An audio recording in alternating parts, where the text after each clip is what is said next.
उठली आणि निघाली. परमेश्वराचं नामचिंतन करत करत निघाली.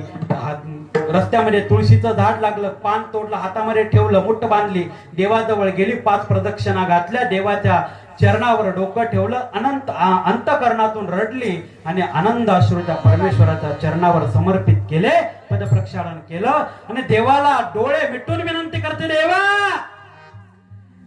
तुला देण्यासाठी माझ्याकडे संपत्ती नाही, तुला देण्यासाठी माझ्याकडे पैसा नाही, तुला देण्यासाठी माझ्याकडे अलंकार नाही, हा मात्र एक गोष्ट मी तुला देऊ शकते देवा, तुझ्या प्रती केलेली भक्ती, तुझ्या प्रती केलेली श्रद्धा, तुझ्या प्रती केलेलं चिंतन मी तुझ्या ठिकाणी समर्पित करण्याचा प्रयत्न करते. माझ्या भक्तीमध्ये जर ताकद असेल, माझ्या स्मरणामध्ये जर ताकद असेल तर ही तुला या ठिकाणी संपन्न होईल. प्रार्थना केली, हातातलं पान त्या ठिकाणी उचललं आणि 16,150 किलो सोन्यावर ते पान ठेवलं आणि पारड मात्र या ठिकाणी रुक्मिणी